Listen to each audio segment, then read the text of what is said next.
আপনারা আমার দূরে সরে কথা গেলেন হলো কেন? যে দূরে সরে যাওয়ার বিষয় না, তা আমরা একটা বেআইনি পথে এগোবো কেন? সংবিধান সংশোধন কমিটির প্রয়োজন কেন হচ্ছে? এটা তো বলাই হয়েছে যে প্রথম যে সংসদ অধিবেশন বসবে সেখানে একই সাথে সংসদ সদস্য হিসেবে শপথ দেবেন, সংবিধান সংস্কার পরিষদের শপথ নিয়ে নেবেন। এই সংবিধান পরিষদে যারা শপথ নেবেন তারা 180 কার্য দিবসের মধ্যে তারা এটাকে কিভাবে এই জুলাই সনদকে সংবিধান অন্তর্ভুক্ত করা যায়, এটা ব্যাস, খেলা তো খতম। এটা তো আর নতুন করে সংবিধান, জনগণ রায় তো দিছে ওইটার পক্ষে। জনগণ যে গণভোটের রায় দিল, গণভোটের রায়টা কোন পক্ষে ছিল? গণভোটের রায়টা ছিল হলো যেভাবে জুলাই বাস্তবায়ন আদেশ যেটা দেওয়া হয়েছে ওইটাতেই জনগণ দিল, তাদের রায়টা দিল যে হ্যাঁ এইভাবেই জুলাই সনদটা বাস্তবায়ন হবে। তো এর ভিন্ন পথ, তার মানে এটা একটা আইন, এই আইনের বাইরে গিয়ে কেন আমরা সংবিধান? কিন্তু বাস্তবতা তো বলছে যে ওনারা নেননি, বা যে কারণেই হোক 15 মার্চের পর 15 মার্চের পরে তো ওই সভাটি আর হওয়ার সুযোগ নেই। মানে যে সভাটি হয়তো বা 1 মাসের মধ্যে যে বসার কথা ছিল, 15 মার্চ তো সেটা ডেডলাইন পার হয়ে গেছে। এখন কি আপনি আবার শপথ নিয়ে তো ওইটা ফিরে আনার সুযোগ নেই? দ্বিতীয় অপশন ছিল এই কমিটিতে করে আপনারা হয়তো প্রতিবাদ করতে পারতেন। এটা বিএনপির এই জায়গা থেকে বিএনপিকে সরে এসে আবার পথ বের করতে হবে।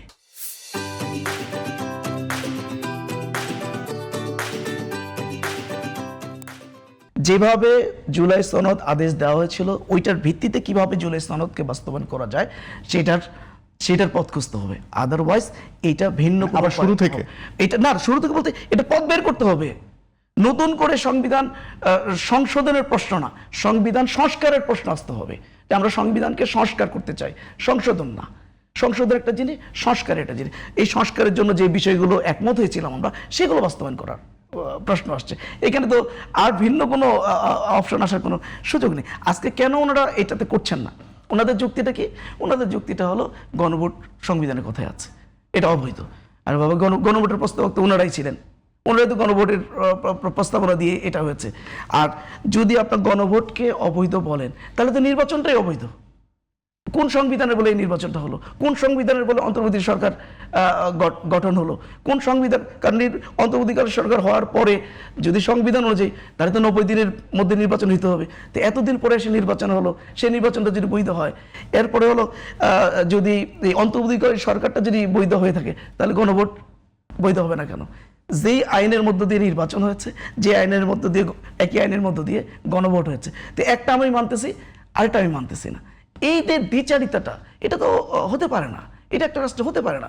এটা তো জনগণ বোঝে না, জনগণ বুঝতেছে। এই ধরনের দ্বিচারিতা করে যদি কোনোভাবেই জুলাই সনদ বাস্তবায়নে যদি জন আকাঙ্ক্ষার যদি প্রতিফলন না ঘটে, তাহলে এটা অদূর ভবিষ্যতে রাজনৈতিক ব্যক্তিদের প্রতি, রাজনৈতিক দলগুলোর প্রতি জনগণ আস্থা হারায় যাবে।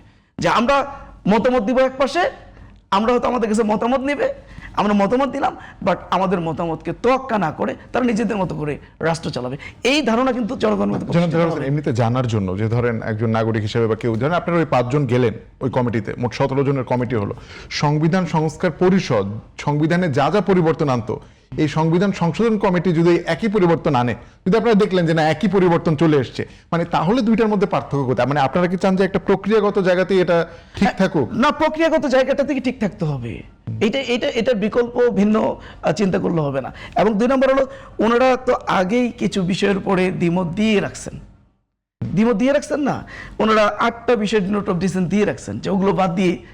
কারণ এই পরিষদ যখন গঠন, ধরেন সংবিধান সংস্কার কমিটি হলো, সংসদে যেভাবে সংখ্যাগরিষ্ঠতার দোহাই দিয়ে সংখ্যাগরিষ্ঠ ক্ষমতা বলে তাদের চিন্তাগুলো ওখানে তারা বাস্তবায়ন করছে, বিরোধী দলের যেহেতু সংখ্যা কম, সুতরাং তাদের মতামত অগ্রাহ্য, এখানেও তাই হবে। দেখবেন যে আসলে ওই ইটা অনুযায়ী আপনার হলো মানে জুলাই সনদ অনুযায়ী কী হতো, যে পরবর্তী কথা ছিল, সবাই একমত হয়েছিল যে সংসদীয় যে কমিটিগুলো হবে, ওনাদের যদি খুবই সদ ইচ্ছা থাকে তাহলে এটা দিয়েও তো বাস্তবায়ন করতে পারতো। সংসদীয় কমিটিগুলোর বলা ছিল যে এখানে কোন কোন জায়গায় হলো বিরোধী দলের মানে সংসদ কমিটির সভাপতি হবে, সেই জায়গাটা তো দিচ্ছে না। একটা জায়গা ছাড়া কোনো জায়গায় বিরোধীদেরকে স্থান দিচ্ছে না। আবার আপনারা তো ডেপুটি স্পিকার নিলেন না। না না, ওই একটা জায়গা দিয়ে আমাদের মানে একটা জায়গায় অন্তর্ভুক্ত করে যে আমরা দিয়েছি, মানে মেনে নিয়েছে বিরোধী দল, এটা তো হয় না। সুতরাং এখনো সময় আছে বিএনপির।